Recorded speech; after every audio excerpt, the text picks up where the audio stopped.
Vous êtes sur TV5 Monde, soyez les bienvenus dans ce nouveau numéro de Kiosque, ravi de vous retrouver.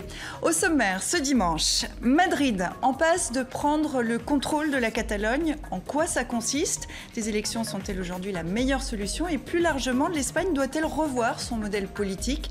Tient-elle une bonne occasion d'évoluer vers un État fédéral, par exemple? L'affaire Weinstein a déclenché une onde de choc. Les femmes racontent le harcèlement sexuel quotidien, au travail ou dans la rue. Fin de l'omerta, feu de paille ou lame de fond. Quelle doit être la réponse politique et légale? Est-ce la conséquence d'une société encore profondément inégalitaire? Dès juillet, au Québec, toute personne montant dans un bus, se rendant dans une école ou un hôpital devra avoir le visage découvert. En clair, pas de cagoule ou de niqab. La nouvelle loi sur la neutralité religieuse suscite des critiques chez les anglophones. Le Québec va-t-il trop loin? Un assassinat au relent mafieux contre une journaliste anticorruption au cœur de l'Union européenne. Daphne Caruana Galizia a été tuée lundi à Malte, un paradis fiscal qui séduit les réseaux criminels. Pourquoi Bruxelles tolère ces pratiques? La corruption, est-ce une fatalité dans le sud de l'Europe? Et pour commenter, décrypter, analyser cette semaine d'actualité, voici tout de suite nos kiosqueurs. Nicolas Willems, rédacteur en chef adjoint au service Europe et international de la RTBF, après des collaborations pour Radio France et Radio-Canada. Vous suivez particulièrement l'actualité aux États-Unis et en Chine. Juan José Dorado, correspondant en France pour les titres du groupe espagnol La Région. Vous êtes installé à Paris depuis 25 ans. Et puis Ana Navarro Pedro, correspondante à Paris de l'hebdomadaire généraliste portugais Visao. Avant cela, envoyée spéciale permanente pour le quotidien Publico pendant 15 ans déjà à Paris. Merci à vous trois d'être en plateau pour commenter, analyser, nous livrer votre commentaire sur cette actualité bien chargée cette semaine encore. Si vous avez des questions chez vous, si vous voulez nous faire part de vos commentaires également, eh bien faites-le soit sur Facebook, sur la page de Kiosque, ou alors sur Twitter avec le hashtag le mot dièse Kiosque. Pour la première fois depuis l'avènement de la démocratie en Espagne, le pouvoir central a décidé la mise sous tutelle d'une région insoumise et rebelle, en l'occurrence la Catalogne. C'est le chef du gouvernement, Mariano Rajoy, qui en a précisé les modalités. Le gouvernement a dû appliquer l'article 155 de la Constitution. Ce n'était pas notre désir ni notre intention. Cela ne l'a jamais été. Le gouvernement va démettre le président de la Généralité de Catalogne, le vice-président et les conseillers. Les ministères du gouvernement espagnol assumeront leurs responsabilités. Le principe d'autonomie et l'autogouvernance de la Catalogne ne sont pas suspendus. Seules les personnes qui ont mis cette autogouvernance hors la loi, en contradiction avec la Constitution et le statut de la Catalogne, le seront. Alors, ça fait quelques semaines qu'on voit qu'en Espagne, on joue avec les mots, indépendance, pas indépendance, autonomie, pas autonomie. Là, on vient de l'entendre, Mariano Rajoy dit « ni l'autonomie catalane, ni la gouvernance autonome ne sont suspendues ». Est-ce qu'en effet, il joue avec les mots, autonomie, pas autonomie? Qu'est-ce qui se passe là? Quelle est la menace de Madrid, pour qu'on comprenne bien? Il joue avec les mots. Parce que de toute façon, le gouvernement catalan va être remplacé et tout le pouvoir qui était celui du gouvernement catalan va être assumé par les différents ministres du gouvernement espagnol.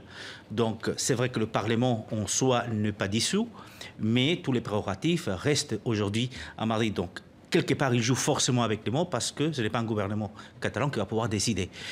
Qu'est-ce qui va se passer dans les prochains jours? Voilà, la porte est ouverte pour trouver une solution, même si elle est toute petite, cette solution. Vendredi prochain, on aura, disons, la fin ou le clap des fins de cette situation quand la séance plénière du Sénat va se réunir pour dire si cet article 155 est voté ou pas. Parce que pour l'instant, c'est juste une demande qui a été faite par le gouvernement espagnol, mais ça ne sera que vendredi que le Sénat pourra donner le feu vert. Donc on voit que c'est le feuilleton de la rentrée, épisode après épisode. Alors il y a eu la déclaration de Mariano Rajoy qui a été suivie par une déclaration du président catalan. Il a dénoncé les mesures prises par le gouvernement espagnol, mais il n'a pas déclaré l'indépendance qu'il avait dit qu'il ferait si article 155 il y avait. Il a demandé donc la tenue d'une séance plénière au Parlement catalan pour voir quelle réponse apporter. Est-ce qu'on peut dire que, Anna, la balle est à nouveau dans le camp de la Catalogne, dans ce ping-pong entre Madrid et Barcelone? Je crois que maintenant, c'est un peu trop tard pour, hélas, pour trouver une solution négociée comme il aurait dû y en avoir déjà en septembre. Rajoy nous disait en septembre qu'il voulait une solution, une réponse proportionnelle. On n'a pas vu un vrai débat qui permettrait aux Catalans de comprendre vraiment les tenants et aboutissants d'une possible déclaration d'indépendance. On savait par ailleurs que je crois qu'ils n'ont pas la majorité, les indépendantistes en Catalogne. Et on a vu un enclenchement, un enchaînement de réactions et contre-réactions comme celles-ci maintenant, qui sont, et d'un côté, couardes, parce qu'on ne va pas jusqu'au bout de ses positions, et de celles derrière lesquelles on traîne des peuples, et qui en même temps peuvent avoir après une réaction trop de force. Même les constitutionnalistes espagnols, petite parenthèse, disent que la décision, la prise en main de la Catalogne n'est pas constitutionnelle, peut-être eu égard à l'article 155, fermez la parenthèse. Donc je crois qu'en ce moment, il faudrait essayer évidemment de trouver une solution, parce que l'accumulation de haine et le réveil des miasmes de l'histoire du XXe siècle de l'Espagne sont en train d'engendrer quelque chose qui risque d'être explosif à un moment donné. Alors, et il ne faudrait pas que ça explose. Parmi les solutions qui sont avancées par Madrid, mais alors peut-être aussi par Barcelone, il y a l'idée d'élections anticipées en Catalogne. Est-ce que, par exemple, ça pourrait être une porte de sortie aussi pour Carles Puigdemont d'annoncer des élections anticipées avant que Madrid le fasse via l'article 155 ? Ça pourrait être une des solutions. C'est certain qu'il faut maintenant trouver une porte de sortie, parce qu'on est dans une escalade et un jeu très dangereux de la part des deux dirigeants, avec deux logiques très différentes. L'un qui parle de la Constitution et l'angle uniquement juridique, l'autre qui va parler du côté catalan, voilà, de l'angle politique, avec une idée d'internationaliser aussi ce débat, de se positionner en rôle de victime. Et on se rend bien compte que ces deux-là ne s'écoutent plus. C'est un véritable dialogue de sourds. Et il faut trouver une porte de sortie. La porte de sortie pourrait être ces élections, mais alors aussi à savoir quel type d'élection. Est-ce que c'est finalement pour élire un nouveau gouvernement catalan, un nouveau parlement, ou est-ce que c'est une constituante, comme le rêvent certains indépendantistes? Donc là aussi, on est dans un jeu d'incertitude. Moi, je vois très très mal comment on peut arriver à une désescalade de ces tensions politiques. Anna ? Alors peut-être des élections aussi en Espagne, générale, puisque l'Espagne est dans une phase de changement politique, de toute façon, comme celle que nous connaissons, que nous allons connaître dans les autres démocraties occidentales. Donc, pourquoi pas des élections générales qui permettraient, et sur une base, c'était la question de votre lancement, pourquoi pas lancer les bases, le modèle, l'Espagne qui est une nation de plusieurs nations est mort. Il est enterré. Vous êtes d'accord avec ça? Pardon, je me tourne vers... Excusez-moi, juste pour finir, lancer justement le débat sur une Espagne peut-être fédérale. Ça ne se fera pas en un jour, mais pourquoi pas lancer le débat? Il ne faut pas oublier effectivement que les indépendantistes n'ont pas la majorité en Catalogne. Les dernières élections ont donné 52% aux non-indépendantistes et 48% aux indépendantistes. Mais le jeu électoral fait qu'ils sont majoritaires au Parlement catalan, mais ils n'ont pas la majorité. Et on a tendance à penser que la Catalogne est indépendantiste. Non, il y a 52% des gens qui ne le sont pas. Mais sur la question sur la question des élections en Espagne, ça n'aurait pas lieu d'être. Pourquoi? Tout simplement parce que ce n'est pas le gouvernement espagnol qui demande, entre guillemets, le 155.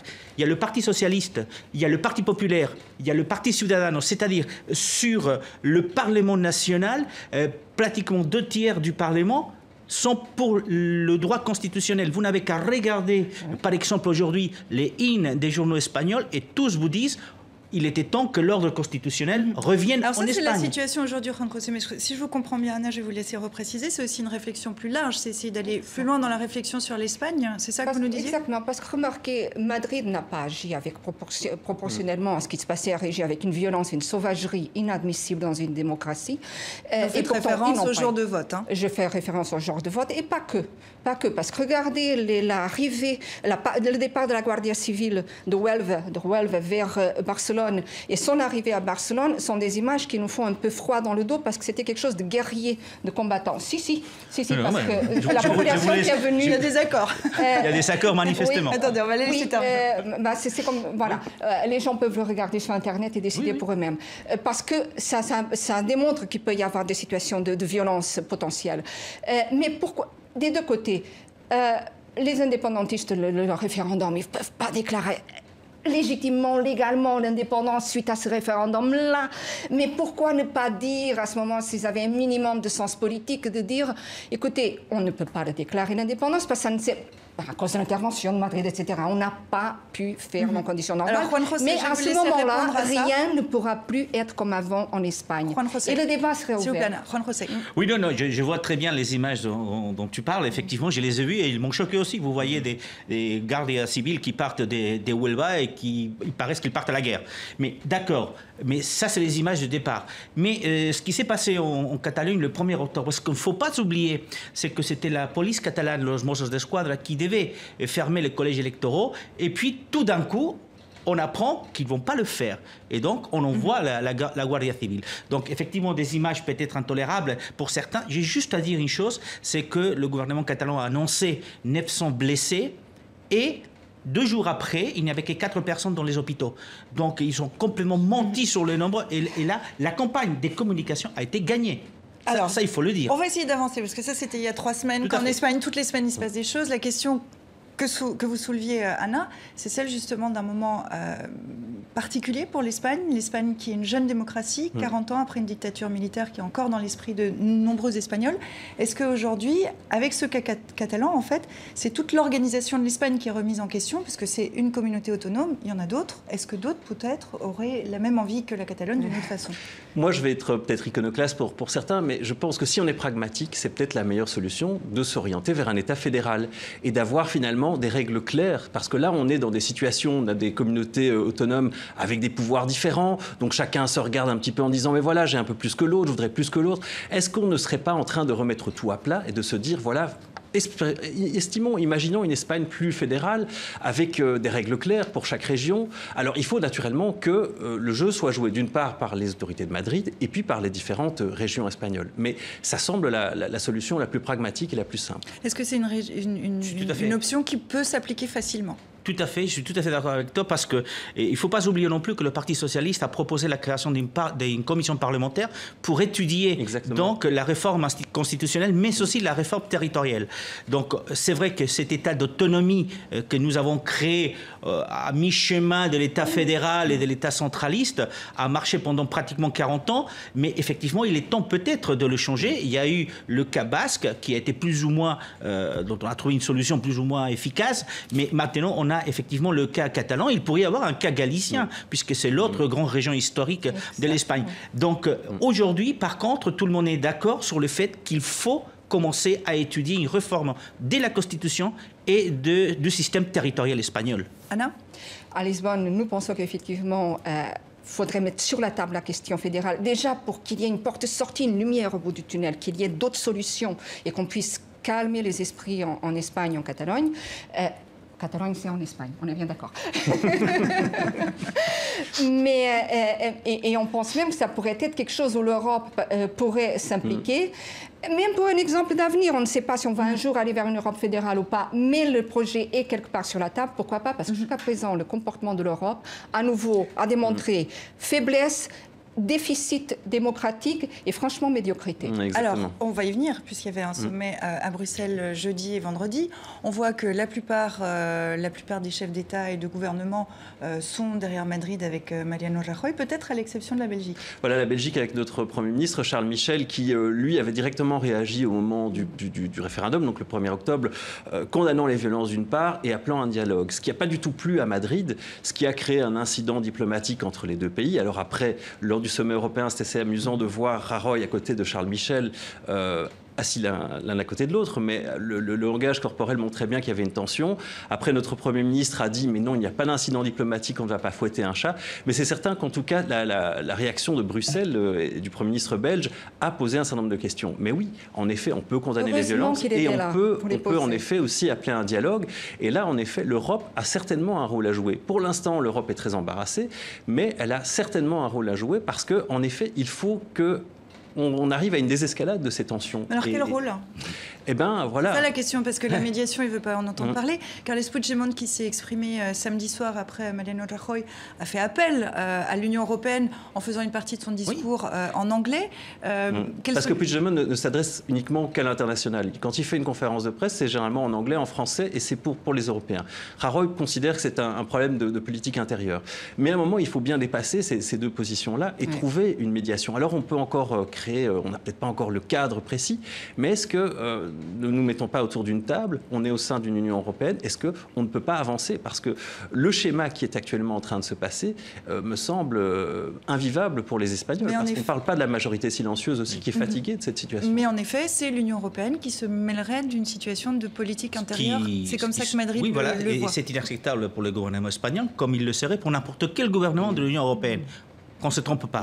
Donc l'Espagne, effectivement, dit c'est une affaire interne. Tout d'abord, il faut bien préciser les choses. Il s'agit d'être dans la Constitution ou en dehors de la Constitution. Donc, si vous revenez à la Constitution, on peut s'asseoir à dialoguer. Et c'est là où, effectivement, cette commission parlementaire pourrait beaucoup aider pour trouver ce dialogue. Mais l'Union européenne doit regarder de près, mais pas s'en mêler. Parce que ni l'Espagne ni n'importe quel autre pays pourrait. C'est très délicat, c'est très délicat. C'est très délicat. Et en effet, délicat. Je suis tout à fait d'accord, mais à un moment, est-ce que l'Europe n'a pas un rôle, le moteur aussi à jouer dans ce cas de crise? Et on en vient aux critiques de Vladimir Poutine qui dit qu'il y a 2 poids 2 mesures en Europe. Quand on parle de l'indépendance du Kosovo, les Européens qui soutiennent les Américains acceptent cette indépendance, qui peut être contestable. Exactement. Pas l'Espagne. L'Espagne n'a pas reconnu le Kosovo. Mais dans ce cas-là, ou dans le cas de la Crimée, comme le dit encore Poutine, je ne fais que le citer, dit il y a un certain nombre de problèmes et d'incohérences. Donc voilà. Mais est-ce qu'en effet, alors il n'y a pas de cadre encore qui peut exister pour ça, mais est-ce que l'Europe n'a quand même pas un rôle à jouer? C'est une question que je pose. Alors peut-être, et on n'est pas obligé d'avoir quelque chose dans un agenda public. Il y a une réunion secrète avant entre l'Europe et les dirigeants catalans qui font aussi preuve de beaucoup d'inconscience politique dans toute cette affaire, parce que jamais on s'est posé la question comment ils vont faire, si l'Europe est contre, comment ils vont faire, ils n'auront pas de devise, ils n'auront pas de passeport, les diplômes seront plus reconnus, comment ils vont faire du négoce, comment ils vont exporter, importer, comment vont-ils voyager. Donc voilà, ces questions-là qui sont tellement du quotidien pratique, terre à terre, eh bien, personne, ni l'Union européenne, ni personne ne les a posées. L'Union européenne a eu des rencontres secrètes qui étaient plutôt, d'après ce que j'ai cru comprendre, en privé, plutôt de l'ordre d'imposer un état de fait avec le fameux déficit démocratique de l'Union européenne que nous connaissons si bien et qui la dessert tellement. Eh bien, évidemment, tout ça s'est terminé en septembre et depuis, rien d'autre sauf d'apporter son plein appui à Rajoy, à Madrid et même pas critiquer les violences du 1er octobre. On va conclure avec vous, l'Espagnol, autour de la table, avec cette question plus générale. On voit que la situation est très complexe. Est-ce que vous, comme Espagnol, vous avez l'impression aujourd'hui que la démocratie espagnole, en tant que telle, est en danger? Pas plus qu'elle ne l'était le 23 février 81, quand Tejero est entré dans le Parlement espagnol. Non, mais elle l'est forcément. Mais aujourd'hui, nous avons encore donc des possibilités de sortir de cette crise. Donc la convocation des élections, ça serait bien que ce soit Puigdemont qui convoque ces élections, parce que ça éviterait vendredi l'activation de l'article 155, puisqu'il n'y aurait plus de gouvernement, plus de parlement. Sinon, il faudrait attendre effectivement une période d'aujourd'hui à 6 mois pour qu'il y ait des élections, mais il n'y a que les élections aujourd'hui, des élections démocratiques où tout le monde peut voter, qui peuvent nous sortir de cette crise. Et donc, comme vous le soulignez, le prochain épisode, si on n'a pas d'autre avant, ce sera vendredi prochain à suivre de très près en Espagne. On accueille maintenant pour la suite de l'émission depuis Montréal, Alexandra Chaska. Bonjour Alexandra, merci d'être avec nous. Vous êtes journaliste à Radio-Canada, ancienne correspondante en Russie et en Europe. On est ravis de vous retrouver ici autour de la table. On vous passe tous le bonjour. Avec vous tous, on va maintenant parler de harcèlement sexuel. La semaine dernière, vous le savez, les actrices hollywoodiennes de premier plan dénonçaient le comportement dérangé du producteur américain Harvey Weinstein. Depuis, la parole s'est libérée des 2 côtés de l'Atlantique. Des femmes témoignent des agressions verbales ou physiques subies quotidiennement. C'est un flot continu sur Twitter notamment. C'est le réceptacle idoine, Twitter avec les mots dièse balance ton porc et MeToo, moi aussi. Je me dirige ce jour-là donc vers un diplomate étranger auquel je voulais poser quelques questions pour avoir des informations. Et là, il me répond « Je ne veux pas répondre à tes questions, moi je veux te faire l'amour ». On m'a envoyé chez un client en me disant qu'il était très gentil. J'étais assise à côté de lui, il prend ma jupe entre ses mains, il la remonte au milieu de mes cuisses. Et il me dit Ah, mais tu pourrais t'épiler les cuisses quand même. Et un jour, il m'a demandé de m'asseoir sur son canapé. Et là, il a mis sa main sur mon bras, il a commencé à le triturer, se rapprocher de plus en plus de ma poitrine. Il y avait une réunion des directeurs de région et là, il m'a regardé dévisagé de haut en bas et devant tout le monde a dit de toute façon, elle, je la baise quand je veux. Le photographe avait vraiment des attitudes complètement déplacées et au bout de, je dirais, 45 minutes, il m'a dit ah bah voilà, si tu me suces, en gros, ce sera 80 voire 100 euros plus. Il y a 2 mecs qui sont venus s'asseoir à côté de nous, qui devaient avoir dans la quarantaine. Et en fait, ils ont commencé tout simplement à nous peloter et à nous caresser les cuisses. Alors, on va tout de suite partir à Montréal avec Alexandra Chaska. L'affaire a rebondi aussi du côté de chez vous. Est-ce que, déjà peut-être à titre plus personnel, vous avez été surprise par l'ampleur de ces témoignages, ce flot continu de témoignages ? Mais personnellement, non, je n'étais pas surprise parce que c'est des histoires qu'on sait. Vous savez, dans le milieu, on connaît, on sait. Ce qui m'a surpris, c'est à quelle vitesse les têtes d'affiche sont tombées suite à des dénonciations. Un peu comme Harvey Weinstein aux États-Unis, chez nous aussi, 2 immenses vedettes du showbiz sont tombées, des producteurs, donc Gilbert Rozon et producteur et animateur bien connu de télévision, Éric Salvaille, sont tombés très rapidement. En dedans de 24 heures après les dénonciations, il n'existait plus comme personnage public. C'est plutôt ça qui m'a surpris. Alors, on va regarder la une de l'Obs, hebdomadaire français cette semaine, de l'affaire Weinstein à la société tout entière. Briser le silence sur le harcèlement sexuel. Est-ce qu'on peut dire qu'on est là, là je m'adresse au plateau, mais Alexandra, vous intervenez évidemment quand vous voulez. Est-ce que c'est la fin d'une omerta, la fin d'un tabou, Nicolas ? Je pense qu'on est vraiment à une époque où il y aura un avant, un après. Voilà, on avait l'affaire DSK et ça avait soulevé un certain nombre de questions. Je pense qu'on a été beaucoup plus loin avec cette affaire. Et cet effet de caisse de résonance qui a démarré avec MeToo ou Balance ton porc montre très bien qu'il y a un véritable malaise dans la société qui doit être absolument changé. Il faut maintenant que ce soit naturellement traduit, cette catharsis soit traduite de manière concrète par des gestes, par des questions, parce qu'il y a le problème du harcèlement, mais il y a le problème de l'égalité homme-femme, des salaires, des inégalités qui sont fréquentes. Et il faut en effet que ça permette de passer à autre chose. Pourquoi ça sort maintenant, Anna ? Comment vous l'expliquez ? Parce que ce n'est pas un phénomène nouveau et tout d'un coup, tout le monde y prend part ou semble en être concerné. Peut-être qu'il y a un mûrissement de refus d'une situation d'inégalité, que de plus en plus on remet, il y a des études de plus en plus de genre, de plus en plus on remet sur la table les inégalités parce que l'harcèlement provient d'une notion de pouvoir masculin, que ça soit sur la force physique, certes, mais aussi sur leur notion de leur place dans la société, dans la politique, dans l'entreprise. Et donc, ça vient aussi peut-être de tous les débats autour de la contestation de cette prédominance masculine, mais aussi des millennials, de la génération des millennials, ces filles qui disent ne plus supporter d'arriver elles qui ont vécu presque une égalité à l'école et qui arrivent sur le marché du travail et qui rencontrent des obstacles sexistes et qui salaires plus bas, du corps, transformé comme des objets sexuels, etc.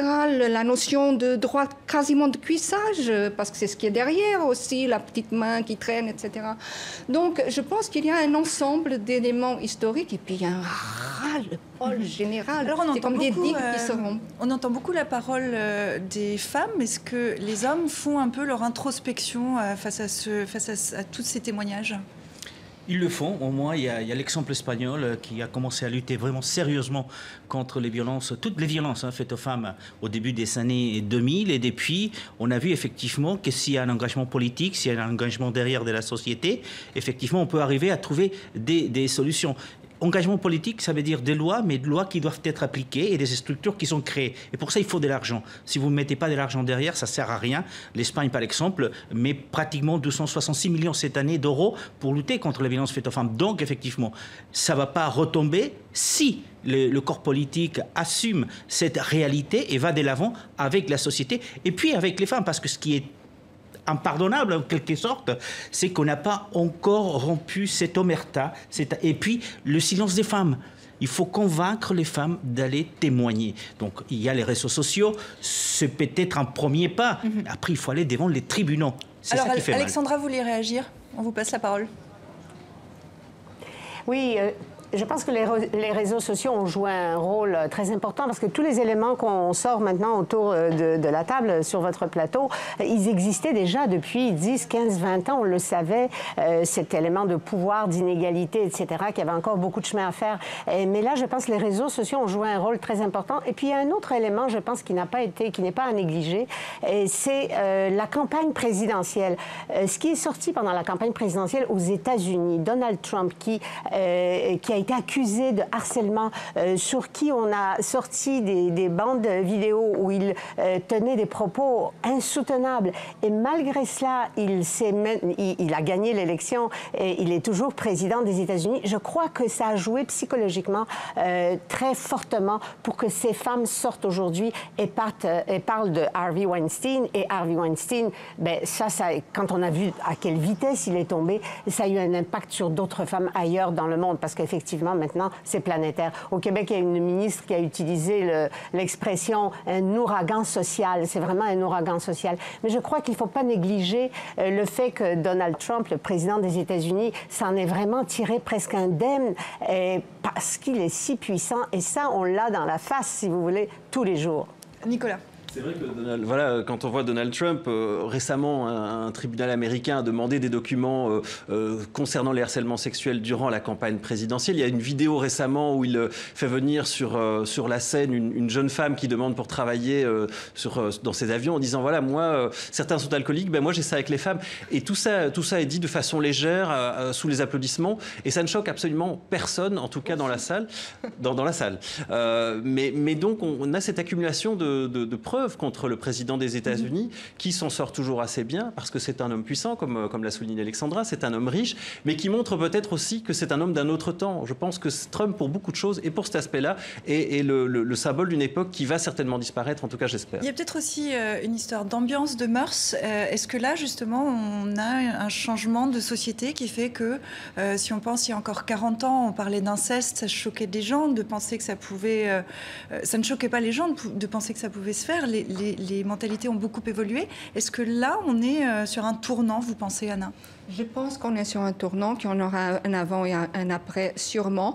Que peut-être ça va se tasser à un moment donné, ce mouvement, que peut-être qu'il va y avoir certainement un contre-effet, une tentative de diminuer la portée du mouvement. Il y aura peut-être une ou deux témoignages faux ou inventés et qu'on va essayer de tout questionner juste à partir de ces trois éléments-là. Il y en aura, comme on a eu aux États-Unis, un mouvement identique de disqualification par rapport à Black Lives Matter. Les vies noires comptent aussi. Mais je pense qu'il y en aura que vraiment... Ce sera long, hein. Ce sera long, mais je pense Mais vous nous dites, Anna, que c'est une lame de fond, que c'est quelque chose qui va changer. Vous êtes d'accord avec ça, Alexandra? C'est une lame de fond. Et moi, je suis d'accord, oui et non. Parce que vous savez, chez nous, au Canada, on a déjà eu des mouvements comme ça. On a eu un mouvement, un hashtag, il y a un peu moins de 2 ans, je crois, hashtag agression non dénoncée, où les femmes ont dénoncé leurs agresseurs. C'était un peu suite à ce scandale de cet animateur de radio de notre réseau, CBC, qui a été accusé donc de violences sexuelles. Et pourtant, ça n'a rien donné. Et je pense que cette fois-ci, l'ouragan est vraiment très fort, mais il n'ira pas plus loin si le système judiciaire et la police ne changent pas leurs attitudes à l'égard des plaintes. Il faut absolument que ces choses-là soient punies devant les tribunaux. Sans ça, ça va être tout le temps à recommencer. Il y a quelques mois, j'avais fait un reportage à Philadelphie où le chef de police de Philadelphie en a eu ras-le-bol. Imaginez un homme, chef de police, qui s'est rendu compte que les crimes sexuels étaient classés sans suite la plupart du temps. Et il s'est adressé au groupe de femmes pour reviser leur façon de faire de la police. Et depuis 18 ans, à Philadelphie, ce sont des groupes de femmes qui analysent chaque année tous les cas qui sont classés sans suite d'agression sexuelle ou d'inconduite sexuelle. Et ça a changé énormément. Beaucoup plus de crimes sont rapportés. Le nombre de plaintes a bondi de 50% et les plaintes rejetées sont passées de 20% à 4%. Et ça, c'est des choses qui doivent se faire. Il faut aller un peu plus loin cette fois-ci, je crois.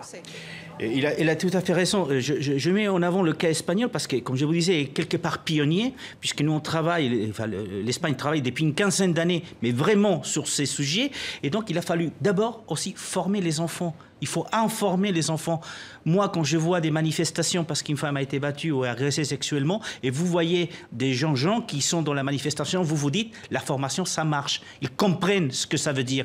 Mais aussi, il faut effectivement former les juges. En Espagne, on a appliqué une politique transversale, et donc il a fallu former la police, créer des policiers référents qui connaissent la chose, qui connaissent la sensibilité des femmes qui sont confrontées à ce type de problème. Il a fallu former les juges. Les juges, effectivement, laisser passer avec des peines minimales, quand il y avait des peines, les cas d'agression sexuelle. Donc, il faut une politique réelle, avec les juges, avec les policiers, avec les associations. Il ne faut jamais oublier les associations qui sont les premières sur le terrain. Et puis, l'éducation et la formation des enfants, parce que les enfants d'aujourd'hui, ce sont ceux qui vont éviter les agressions des démarches. Alors, c'est une histoire de mentalité et de loi, mais c'est aussi une histoire de morale. On va conclure là-dessus, sur ce thème.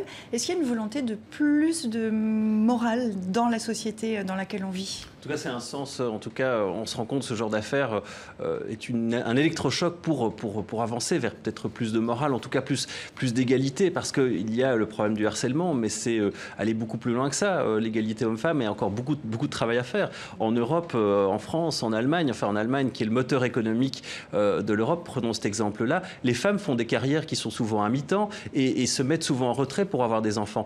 Donc il y a un vrai problème qui est naturellement plus à long terme. Il faut juste donner un chiffre. Une Française sur deux se dit avoir été victime de harcèlement sexuel dans sa vie.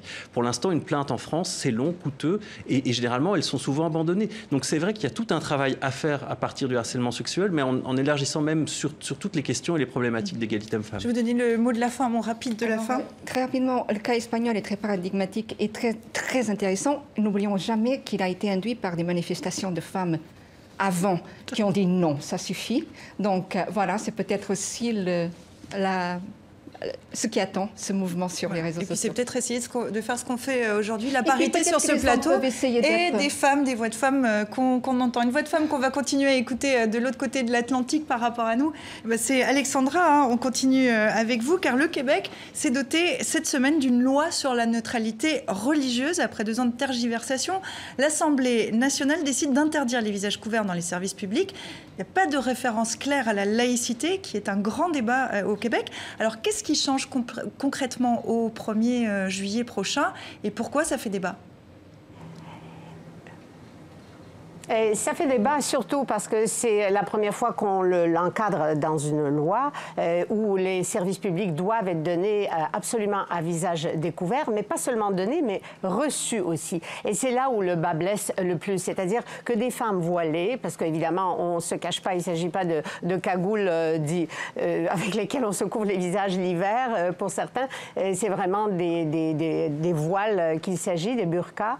Eh bien, ces femmes-là ne pourront pas recevoir des services publics, que ce soit au niveau municipal ou provincial, que ce soit une bibliothèque ou même un autobus municipal. Alors évidemment, ça pose un gros problème et la loi a déjà déchaîné des passions des 2 côtés, si vous voulez, de la barricade, parce que d'un côté, les partis d'opposition au Parlement de Québec, le Parti québécois et l'autre parti d'opposition se sont opposés en disant que la loi ne va pas assez loin, qu'il faudrait en fait interdire tous les signes religieux, non seulement le voile qui couvre le visage.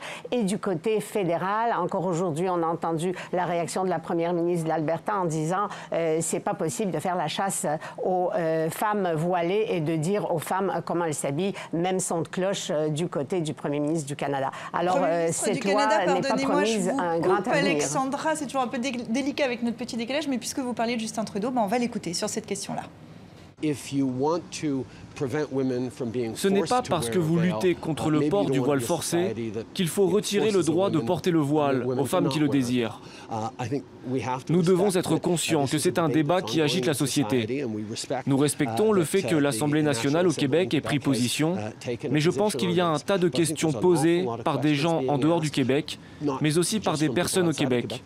Il est sain d'avoir un débat de fond sur la meilleure façon de défendre et d'assurer les droits et les libertés des personnes. Alors Alexandra, on a l'impression qu'il y a deux visions opposées, celle du Canada anglophone, celle du Québec. Est-ce que c'est le cas? Et est-ce que surtout ces deux visions sont en train de se durcir d'un côté comme de l'autre? Et je ne sais pas si elles sont en train de se durcir, mais une chose est sûre que oui, au Québec, on a toujours l'impression qu'on est en train de protéger qu'on est une minorité dans le Canada. C'est-à-dire, on a toujours besoin de protéger l'identité québécoise. Et dans ce cas-ci, bon, les partis d'opposition parlent d'une identité laïque, d'une identité citoyenne, mais une identité québécoise. Alors que dans le reste du Canada, c'est quand même la charte des droits qui a préséance sur à peu près tout. La liberté individuelle est mise au premier plan et c'est ça qui prime en fait sur la façon de voir les choses. Et dans ce cadre législatif-là de la Charte canadienne des droits et libertés, c'est à peu près impossible d'interdire aux femmes de porter le voile et de recevoir de ce fait, de pouvoir prendre l'autobus ou aller à la bibliothèque municipale ou recevoir des soins médicaux. Et cette loi, et ça pas mal de gens s'entendent là-dessus. Elle ne tiendrait pas le test de la Cour suprême s'il fallait qu'on l'amène devant la Cour suprême. Alors, c'est une mesure qui est débattue dans un certain nombre de pays d'Afrique. Il a beaucoup été en Europe, dans des pays comme la France ou la Belgique. Il y a souvent cet argument sécuritaire qui est avancé. Est-ce que c'est un argument valable ? Ça peut être un argument, parce que c'est vrai que si on parle de cagoule, par exemple, quelqu'un qui rentre dans un service public avec une cagoule, ça peut poser un certain nombre de problèmes. On sait très bien aussi que ce n'était pas uniquement la cagoule qui pose souci, Alexandra l'a dit, c'est le voile. Maintenant, de manière plus générale, c'est la question de la laïcité, de la place du religieux dans nos sociétés.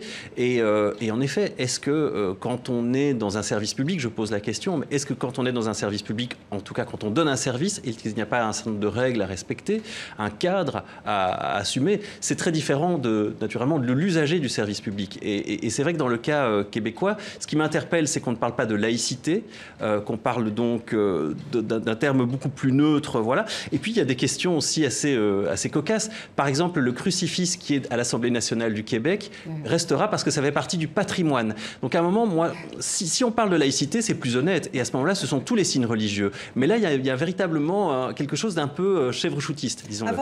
On va passer la parole à Anna, mais je voudrais vous entendre réagir là-dessus, parce que c'est vrai, est-ce qu'il y a une hypocrisie en fait qui se cache derrière tout ce débat qu'il y a en ce moment au Québec ? Oui, tout à fait. Vous avez raison. Le Québec est déchiré par cette question-là depuis déjà plusieurs années, depuis la fameuse commission Taylor-Bouchard qui a siégé il y a une dizaine d'années et qui a soumis un certain nombre de recommandations sur justement comment vivre ensemble avec tout ce passé religieux québécois qui est un passé catholique et avec tous les immigrants qui arrivent, les minorités qui se trouvent au Québec. Et en fait, ensuite, la prochaine étape, ça a été le Parti québécois qui a soumis sa charte des valeurs québécoises. Bon, on a vraiment des problèmes à se trouver là-dedans. Et cette loi 62, donc, qui vient tout juste d'être votée, qui va être mise en application en juillet prochain, c'est vraiment le service minimum. Et même là, probablement, ça va aller à l'encontre des lois canadiennes et à l'encontre même des usages. Le maire de Montréal a dit, il n'y a pas plus loin que 2 jours, qu'il n'a absolument pas l'intention d'appliquer cette loi provinciale sur le territoire de la ville de Montréal. Alors, Anna, vous voyez que ce n'est pas applicable qu'il a dit. Anna. Oui, l'hypocrisie derrière ces lois a été amplement débattue, évoquée ici en France comme dans d'autres pays. Mais je ne résiste pas à une petite note légère sur les 2 sujets très lourds qu'on vient d'aborder, et l'interdiction du voile et l'harcèlement sexuel, qui a été faite par un comédien américain. Je pense que c'est Seth Meyers, ou peut-être Jimmy Kimmel, je ne sais plus.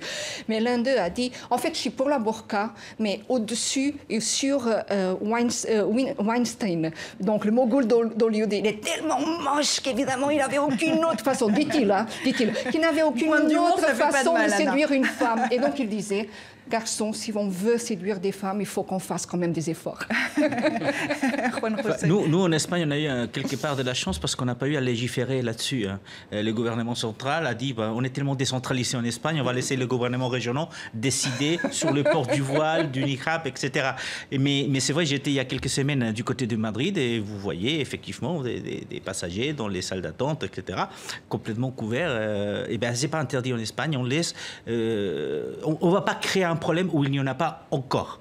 Mais il ne faut pas oublier non plus qu'il y a d'autres moyens. Vous savez qu'il y a ce qu'on appelle la loi de sécurité nationale en Espagne qui interdit le port des cagoules ou avoir le visage couvert. Donc vous n'êtes pas obligé de passer par une loi sur la laïcité pour interdire que vous soyez complètement couvert. Mais on voit que là, qu'il s'agisse de l'Espagne, du Portugal, de la Belgique ou du Canada, c'est des sujets qui sont intéressants et qui font débat.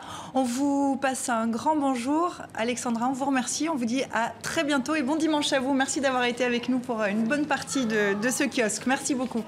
Au plaisir.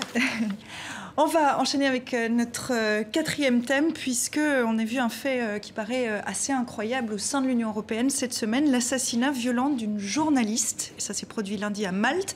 Daphne Caruana Galizia a péri dans un attentat à la voiture piégée.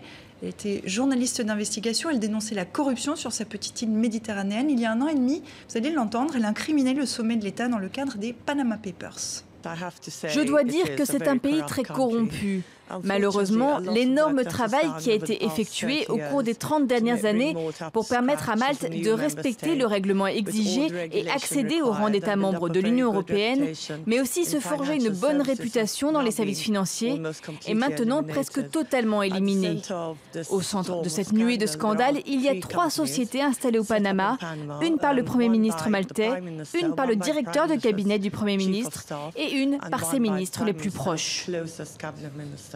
Alors, Daphne Caruana Galizia est donc morte lundi au grand jour dans l'explosion du véhicule qu'elle conduisait. Son combat contre la corruption à Malte laisse penser qu'il pourrait s'agir d'un acte de représailles. Il y a une enquête en cours. Malte a demandé l'aide du FBI et de la police néerlandaise. Quand même, un assassinat comme celui-là, au relent mafieux, en plein cœur de l'Europe, est-ce que c'est alarmant? Est-ce que ça vous inquiète? C'est extrêmement alarmant parce que un journaliste tué au sein de l'Union européenne, c'est vraiment quelque chose qui doit tous nous interpeller. Voilà, on dénonce toujours ce qui se déroule en Russie, par exemple, ou en Turquie, voilà, disons-le. Mais là, on se retrouve vraiment dans le cas d'un pays qui est arrivé en Europe en 2004, qui a une croissance économique uniquement basée sur des sociétés offshore. Il y a 70 000 ou 70 000 entreprises qui sont installées là-bas. C'est notamment tous les jeux de hasard ont leurs sièges sociaux à La Valette. Donc, on est dans un système qui est plus ou moins accepté par l'Union européenne, par les pays européens, et qui est un système mafieux totalement organisé jusqu'au plus haut sommet de l'État. Et c'est vrai que c'est extrêmement interpellant parce que c'est la voix finalement, la seule voix dissonante au sein des médias à Malte qui disparaît. Elle disait qu'elle avait 400 000 lecteurs sur une population de 430 000 personnes. Sa disparition pose un véritable problème pour l'Europe et pour Alors on va regarder la une du quotidien The Malta Independent qui titrait vendredi sur ces journalistes maltais, puisqu'on parle de journalistes, on est ici entre journalistes, c'est aussi une bonne façon d'aborder la problématique. Ils sont sortis dans la rue en hommage à leurs consoeurs assassinés pour dire aussi qu'ils n'ont pas peur. Vous le disiez à l'instant, Nicolas, Daphne Caruana Galizia était lassée par les limites des médias traditionnels. C'est pour ça qu'elle a monté son blog en 2008, Running Commentary. Là aussi, un commentaire? Mais absolument. Le journalisme d'investigation essaie de se relancer actuellement dans le monde à travers certaines organisations et certains journaux qui le reprennent, mais en règle générale, il est mort. Les grands médias américains, médias du câble, les télés du câble, n'ont pas de journalistes d'investigation. Dans les universités portugaises, par exemple, certaines universités, on enseigne le journalisme, les cours de journalisme d'investigation ont été supprimés et on ne le fait plus. Il y a des bonnes volontés, mais les médias traditionnels ne vont plus titiller la bête en ce qui concerne les annonceurs potentiels ou leurs acheteurs ou leurs investisseurs. Et donc, c'est extrêmement problématique parce que ça nous rend, par le silence, complices de ce qui se passe. Elle, pour pouvoir parler sur son blog. C'était une femme de droite, en plus, donc on ne pouvait même plus accuser une gauchiste un peu délurée, etc. C'était une femme conservatrice et elle avait un courage extraordinaire. Elle avait un vrai franc-parler aussi. Un vrai franc-parler. Parfois, Ce sont des méthodes mafieuses. reconnaissons qu'elle-même avait dénoncé à partir des célèbres Panama Papers que la classe politique dirigeante dans son pays était impliquée avec un pays de l'Asie centrale, l'Azerbaïdjan, qui est connu par ses méthodes brutales. Est-ce qu'on peut... au départ, si on faisait justement une enquête d'investigation, est-ce qu'on pourrait avoir une hypothèse de départ là? En tout cas, il me semble qu'il y a un cynisme absolu dans l'île parce qu'on condamne, mais elle se disait menacée de mort depuis des années. Et elle avait peur d'être dans la rue depuis des années. Donc on va s'intéresser à cette petite île méditerranéenne. C'est le plus petit État membre de l'Union européenne, intégré, vous le disiez, en 2004. Un État au milieu de la Méditerranée, 316 km², peuplé par moins d'un demi-million d'habitants. Un État donc miné par la corruption, un paradis fiscal, où règne une certaine opacité financière qui séduit les réseaux criminels. Est-ce qu'on peut parler d'un petit pays mafieux au sein de l'Union européenne, ou le terme est un peu fort, Juan José? Il n'est pas si fort que ça, parce que ça arrive à Malte, justement, parce qu'il y a ce système mafieux. Qu'est-ce qu'on aurait dit si c'était arrivé en France? On n'y pense pas. Ou en Espagne, ou au Portugal. Alors, système mafieux, c'est une chose. État mafieux, on peut aller aussi loin? On va attendre nos confrères journalistes d'investigation jusqu'où ils vont arriver avec la police. Mais il est certain que ça arrive à Malta parce que je pense qu'en Europe, ça ne peut arriver qu'au Malta.